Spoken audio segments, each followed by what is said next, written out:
Hello प्यारे बच्चों, आज हम कक्षा 8 क्लास 8 भाषा भारती हिंदी विशिष्ट के पाठ 7 भेड़ाघाट के प्रश्न उत्तर को हल करेंगे। क्वेश्चन आंसर सॉल्व करेंगे।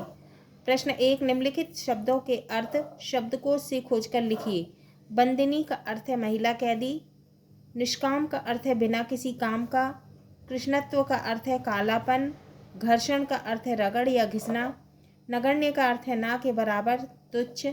नुस्खा का अर्थ है तरीका। कूता का अर्थ है मूल्यांकन करना। तृण का अर्थ है तिनका। प्रश्न 2, निम्नलिखित प्रश्नों के उत्तर संक्षेप में लिखिए। का भेड़ाघाट जबलपुर से कितने मील दूर है? उत्तर, भेड़ाघाट जबलपुर से 13 मील दूर है। ख, गौरी शंकर मंदिर किसने बनवाया? उत्तर, गौरी शंकर मंदिर त्रिपुरी राजघराने के महाराज करण देव की महारानी अल्हणा देवी ने संवत 1155-56 में बनवाया था। गा, दूध धारा किसे कहते हैं? उत्तर, नर्मदा का जल जब भेड़ाघाट की संगमरमरी चट्टानों से घर्षण करता है तब वह दूध जैसा दिखाई देता है। इसे ही दूध धारा कहते हैं। इसे क्या कहते हैं? दूध धारा। तो इसे ही दूध धारा कहते हैं। घा, भेड़ाघाट घूमने कौन गया था? उत्तर, भेड़ाघाट घूमने स्वयं लेखक पंडित माखनलाल चतुर्वेदी जी गए थे। इंगा, भेड़ाघाट पर नर्मदा की दोनों ओर की चट्टानें किस पत्थर की बनी हैं? उत्तर, भेड़ाघाट पर नर्मदा के दोनों ओर की चट्टानें संगमरमर के पत्थर की बनी हैं। प्रश्न 3, निम्नलिखित प्रश्नों के उत्तर विस्तार से लिखिए। क, नर्मदा नदी के प्राकृतिक सौंदर्य का वर्णन अपने शब्दों में कीजिए। उत्तर, नर्मदा नदी अमरकंटक से निकलकर खंभात की खाड़ी में गिरती है।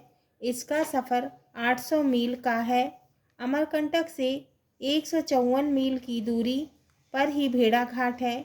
यहाँ जब नर्मदा नदी संगमरमरी चट्टानों के बीच नदी ऐसी प्रतीत होती है मानो नर्मदा चांदी के कारागार में बंद हो। जब नर्मदा का जल प्रपात के रूप में ऊपर से नीचे की ओर गिरता है तो उसकी धाराएं दूध जैसी दिखाई पड़ती हैं। यहाँ संगमरमरी चट्टानों पर लगी हरी भरी घास इसका सौंदर्य और बढ़ा देती है। नर्मदा नदी का यह सौंदर्य अति मनोहर, अद्भुत और आकर्षक है। ख, जबलपुर में भेड़ाघाट के अतिरिक्त कौन कौन से घाट हैं? वे भेड़ाघाट की तरह आकर्षक क्यों नहीं लगते? उत्तर, जबलपुर में भेड़ाघाट के अतिरिक्त ग्वारी घाट, तिलवारा घाट भी है, पर वह भेड़ाघाट की तरह सुंदर नहीं लगते। यहाँ पर भेड़ाघाट की तरह संगमरमरी चट्टानें व जलप्रपात नहीं हैं, जो कि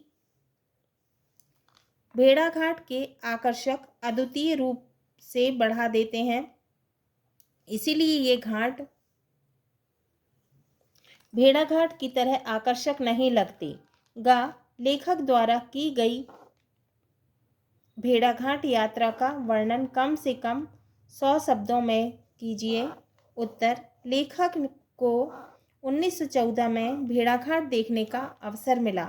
इससे पहले उन्होंने जबलपुर के पास स्थित ग्वारी घाट व तिलवारा घाट तो देख लिया था, परंतु उनके मन में भेड़ाघाट देखने की प्रबल इच्छा थी। भेड़ाघाट जबलपुर से 13 मील की दूरी पर स्थित है। लगभग आधे घंटे में वे जबलपुर से मीरगंज आ गए। रास्ते में उन्हें 3 अंग्रेज यात्री और मिल गए। लेखक के मन में भेड़ाघाट को लेकर तरह तरह के भाव उत्पन्न हो रहे थे। बचपन से ही उनका नर्मदा नदी से गहरा अनुराग रहा है। भेड़ाघाट में संगमरमरी चट्टानों के बीच से बहती नर्मदा नदी के सौंदर्य को देखते ही वे कल्पना लोक में खो गए। ऊपर से नीचे गिरती नर्मदा नदी में दूध के समान लगने वाला जल उन्हें बहुत ही आकर्षक लगा। भेड़ाघाट को देखकर लेखक को लगा कि यह नर्मदा सदैव अमर रहेगी, वह जन कल्याण के लिए इसी प्रकार सदैव प्रवाहित होती रहेगी, माने बहती रहेगी। भेड़ाघाट यात्रा लेखक के लिए चिरस्मरणीय बनकर रह गई, मतलब हमेशा के लिए याद बनकर रह गई। प्रश्न 4, सही विकल्प चुनकर लिखिए। पहला, सतपुड़ा का जंगल कहाँ स्थित है? का उत्तर प्रदेश, खा आंध्र प्रदेश, गा मध्य प्रदेश, घा बिहार। तो इसका सही उत्तर है गा मध्य प्रदेश। दूसरा, धुआंधार प्रपात किस नदी के जल के गिरने से बनता है? का नर्मदा, खा गंगा, गा यमुना, घा ताप्ती। इसका सही उत्तर है का नर्मदा। तीसरा, भेड़ाघाट की पहाड़ी पर कौन सा मंदिर बना है? का गणेश, खा महादेव, गा गौरी शंकर, घा सीताराम। तो इसका सही उत्तर है गा गौरी शंकर। चौथा, पल पल पलटती भेष, छलकी छन छन छवि धारती, यह पंक्ति किस कवि की है? का माखनलाल चतुर्वेदी, खा श्रीधर पाठक, गा शिवमंगल सिंह सुमन, घा सूर्यकांत त्रिपाठी निराला। इसका सही उत्तर है खा श्रीधर पाठक। प्रश्न 5, निम्नलिखित पंक्तियों का आशय स्पष्ट कीजिए। पहला, बैल को अपने खूंटे पर ही अच्छा लगता है। उत्तर, लेखक का नर्मदा नदी से ही बचपन से ही आत्मीय संबंध रहा है, इसलिए उन्होंने कहा है कि जिस प्रकार किसी बैल को अपने खूंटे पर ही अच्छा लगता है, उसी प्रकार वह जहाँ का है उसे वहीं अच्छा लगता है। इसी प्रकार उन्हें भी नर्मदा, बीहड़ नर्मदा का प्रपात और उसका घर्षण ही प्यारा लगता है। दूसरा है, नर्मदा चाहे कितनी मरमर करे वह मरती नहीं है। उत्तर, हिमालय की चोटियाँ, आशय है इसका, हिमालय की चोटियाँ जो सफ़ेद चादर जैसी सफ़ेद बर्फ से ढकी हुई है, वह भी हमसे छल कर रही है। वे लगातार गलती जा रही हैं, परंतु नर्मदा नदी भले ही मरमर की ध्वनि करते हुए बहती हो, पर वह अमर है, वह कभी नहीं मर सकती। यह शताब्दियों से जैसी है वैसी ही रहेगी। तीसरा, जो जनसेवा के लिए नीचे गिरना स्वीकृत करते हैं, उन्हें शोभा धाम के ऐसे ही हाथ संभाल लिया करते हैं। उत्तर, जब भेड़ाघाट में नर्मदा नदी ऊपर से चट्टानों पर फिसलते हुए नीचे गिरती है, तो ऐसा लगता है मानो वह जन कल्याण के लिए ही नीचे गिरना स्वीकार कर रही हो। इसी कारण नदी के ऊपर से नीचे संगमरमरी चट्टानों के बीच गिरने का दृश्य बड़ा ही विहंगम व आकर्षक लगता है, बड़ा ही सुंदर लगता है। भाषा अध्ययन। प्रश्न 1, निम्नलिखित शब्दों का शुद्ध उच्चारण कीजिए और लिखिए। Doctor, drop, college, ball, boss, call, locker और ऑफिस। प्रश्न 2, निम्नलिखित शब्दों को वर्णमाला के क्रम में लिखिए। सन्यासी, नवरत्न, भेड़ाघाट, खूंटा, बरसात, उज्ज्वलता, नर्मदा, मुलायम, रेती, किनारा, दर्शन, ग्वारीघाट। उत्तर, उज्ज्वलता, किनारा, खूंटा, ग्वारी, दर्शन, नर्मदा, नवरत्न, बरसात, भेड़ाघाट, मुलायम, रेती और सन्यासी। प्रश्न 3, निम्नलिखित उदाहरण के अनुरूप दिए गए शब्दों का प्रयोग एक एक वाक्य में कीजिए। उदाहरण, कालिदास, विक्रमादित्य, नवरत्न। वाक्य, कालिदास विक्रमादित्य की सभा के नवरत्नों में से एक थे। पहला, नगण्य मूल्य ईमानदारी। दूसरा, नर्मदा, जबलपुर, भेड़ाघाट, प्रकृति, चित्रण और मनोरम। तीसरा, रात, पक्षी और घोंसला। उत्तर पहला नगण्य, ईमानदारी का मूल्य नगण्य नहीं है। दूसरा, जबलपुर के समीप भेड़ाघाट में नर्मदा नदी का प्रकृति चित्रण बहुत ही मनोरम है। तीसरा, रात के समय पक्षी अपने घोंसलों में आ जाते हैं। प्रश्न 4, शुद्ध शब्द छांटकर सामने के खाने में लिखिए। प्रश्न 4, शुद्ध शब्द छांटकर सामने के खाने में लिखिए। पर्वत, पर्वत, पर्वत।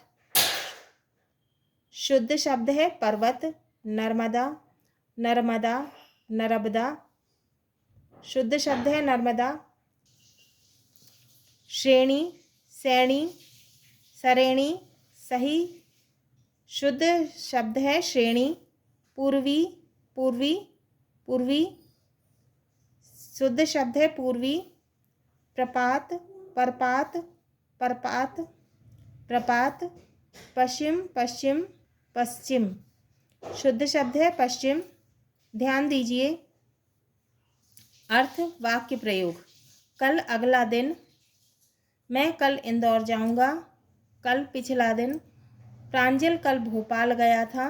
कल चैन, कल मशीन।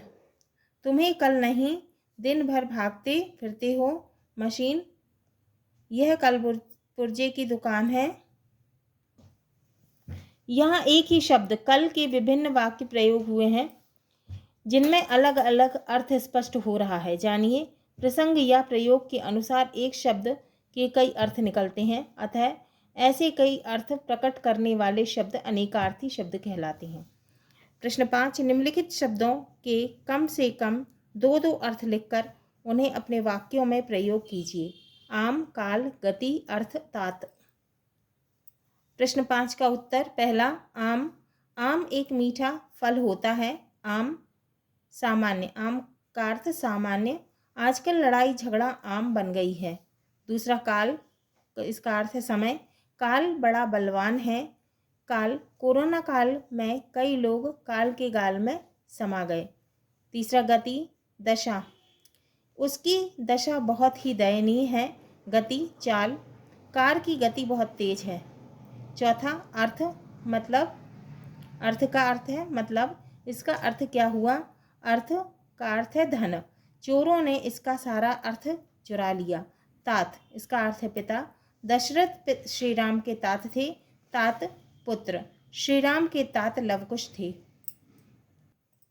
ध्यान से पढ़िए। जो कभी ना मरे उसे क्या कहते हैं? अमर, है ना। तो जो कभी ना मरे उसे अमर कहते हैं। जिसका कभी अंत ना हो वह अनंत कहलाता है। जो ईश्वर में विश्वास करता है उसे आस्तिक कहते हैं। जिसे जीता ना जा सके उसे अजेय कहते हैं, है ना। आप समझिए, भाषा में प्रभाव लाने और अपनी बात कम शब्दों में कहने के लिए वाक्यांशों अथवा अनेक शब्दों के स्थान पर एक शब्द कहकर अधिक से अधिक भाव अभिव्यक्त किए जाते हैं। यह एक शब्द संपूर्ण वाक्यांश को अपने में समेटे होता है। ऐसे शब्द अनेक शब्दों के लिए एक शब्द अथवा वाक्यांश के लिए एक शब्द की श्रेणी में आते हैं। जैसे जो कभी ना मरे उसे क्या कहते हैं? अमर, है ना। तो क्या आएगा? अमर। जिसका कभी अंत ना हो क्या कहलाता है? अनंत। जो ईश्वर में विश्वास करता है उसे क्या कहते हैं? आस्तिक। जिसे जीता ना जा सके उसे क्या कहते हैं? अजेय। प्रश्न 6, निम्नलिखित वाक्यांशों के लिए नीचे बने घड़े में से लिखे शब्दों में से उचित शब्द छांटकर लिखिए। आ, उपकार मानने वाला क्या होगा? कृतज्ञ। आ, जो अनुकरण करने योग्य है, अनुकरणीय। ई, कम खाने वाला, मितहारी। ई, रोगी का इलाज करने वाला, चिकित्सक। उ, जो सब कुछ जानता हो, सर्वज्ञ। उ, हाथ से लिखा हुआ, हस्तलिखित।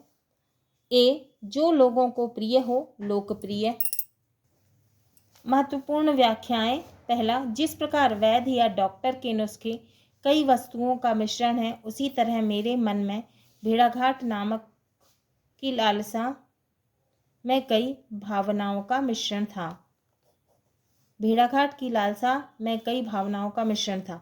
संदर्भ, प्रस्तुत गद्यांश पाठ्यपुस्तक के पाठ 7 भेड़ाघाट नामक शीर्षक से लिया गया है। इसके लेखक श्री पंडित माखनलाल चतुर्वेदी जी हैं। प्रसंग, प्रस्तुत गद्यांश में लेखक ने भेड़ाघाट देखने की अपनी लालसा माने इच्छा के बारे में बताया है। व्याख्या, प्रस्तुत गद्यांश में लेखक ने बताया है कि जैसे किसी वैद्य या डॉक्टर के नुस्खे कई प्रकार की दवाइयों के मिश्रण से बनते हैं, उसी प्रकार लेखक के मन में भेड़ाघाट को देखने से पूर्व उसके संबंध में कई तरह के भाव व विचार का मिश्रण उत्पन्न हो रहा था। उनके मन में यह लालसा उत्पन्न हो रही थी कि भेड़ाघाट का अद्भुत प्राकृतिक सौंदर्य कैसा होगा। दूसरा, चांद आता है तो चांदी जैसी चमक उठती है, सूरज आता है तो उस जैसी तप उठती है। हाँ, जब बरसात आती है अथवा जब घना अंधकार आता है, तब भी वे अपनी उज्ज्वलता, अपनी पवित्रता खोने को तैयार नहीं हैं। इन सबको तपस्या ना कहा जाए तो क्या कहा जाए। संदर्भ, पूर्वत है, पहले के जैसा है। प्रसंग, प्रस्तुत गद्यांश में लेखक ने भेड़ाघाट की विशाल संगमरमर की चट्टानों का वर्णन किया है। व्याख्या, इस गद्यांश में लेखक ने भेड़ाघाट में स्थित विशाल संगमरमर की चट्टानों का वर्णन करते हुए कहा है कि यह संगमरमर की चट्टानें रात को चांदी की तरह चांद की रोशनी में चमकती हैं। दिन में जब सूर्य चमकता है तो यह भी उसके साथ तप उठती हैं, माने गर्म हो जाती हैं। जब संगमरमरी चट्टानें बरसात के दिनों में जब घना अंधकार चारों ओर छा जाता है, तब भी वे अपनी उज्ज्वलता और अपनी पवित्रता नहीं खोती, माने प्रकाशता है ना। इस प्रकार इन चट्टानों के धूप, छांव, बरसात आदि को झेलने पर भी अपनी उज्ज्वलता बनाए रखने को इन चट्टानों की तपस्या का परिणाम ही कहा जा सकता है। तीसरा है, लगता है जो जन सेवा के लिए नीचे गिरना स्वीकृत करते हैं, उन्हें शोभाधाम के ऐसे ही हाथ संभाल लिया करते हैं। संदर्भ, पूर्वत है, पहले जैसा है। प्रसंग, प्रस्तुत गद्यांश में लेखक ने भेड़ाघाट में नर्मदा नदी की संगमरमरी चट्टानों के बीच गिरने के दृश्य का वर्णन किया है। व्याख्या, इस गद्यांश में लेखक ने बताया है कि भेड़ाघाट में संगमरमरी चट्टानों को भेदते हुए नर्मदा नदी नीचे की ओर बहती है। इस समय इस नदी का नीचे की ओर फिसलते जाना, दृढ़ चट्टानों के बीच गिरना स्वीकार कर लिया है। इस जनसेवा की उत्तम भावना के कारण ही यह स्थान इतना सुंदर व आकर्षक दिखाई देता है। लगता है कि प्रकृति ने अपने हाथों से कूट कूट कर सौंदर्य भर दिया है, माने सुंदरता भर दी है। चौथा, संगमरमर के ऊपर हरी घास और घास पात को जब लहराते देखा तो जीन ने कहा, यह कुल कलंक यहाँ भी आ गया। तभी चट्टानों मानो बोल उठी, बड़ा छोटों को सिर पर लेकर बड़ा होता है। वे मेरी विशालता की शोभा है, नगण्य तुम हो जो उनका मूल्य नहीं पाते। संदर्भ, पूर्वत। प्रसंग, इस गद्यांश में चट्टानों एवं घास के सौंदर्य का वर्णन किया है। व्याख्या, इस गद्यांश में लेखक ने कहा है, जब संगमरमरी चट्टानों के ऊपर हरी भरी घास व घास पत्तों को लहराते देखा तो ऐसा लगा मानो एक कलंक के समान पर हकीकत में यहाँ का सौंदर्य इन्हीं के कारण है। इन्हीं घास पत्ती के कारण हमारा सौंदर्य बढ़ा है। तुच्छ व्यक्ति वह हो जो इस सौंदर्य का सही मूल्य नहीं बता पाते। पांचवा, हिमालय की बर्फीली चोटियों पर नजर डालिए, वे छल रही हैं, गल रही हैं। एक सफ़ेदी यहाँ भी है जो गलती नहीं है, ढलती नहीं है। नर्मदा चाहे कितनी मरमर करे किंतु वह मरती नहीं है। शताब्दियों ने इसे अमर ही देखा है, इसे अमर ही देखेगी। व्याख्या, हिमालय की चोटियाँ बर्फ से ढकी हैं, सौंदर्य यथार्थ नहीं है। यह आकर्षक प्रतीत होती है, वे हमें छल रही हैं। भेड़ाघाट में संगमरमरी चट्टानों के बीच बहती नर्मदा नदी की सफ़ेदी है, सुंदरता है, शाश्वत है। इसकी सुंदरता ना तो ढलती है, यह मरमर की ध्वनि करती है लेकिन मरती नहीं है। यह अमर है हजारों लाखों वर्षों तक। हाँ तो प्यारे बच्चों, ये हमारा पाठ 7 भेड़ाघाट के प्रश्नोत्तर पूरे हुए।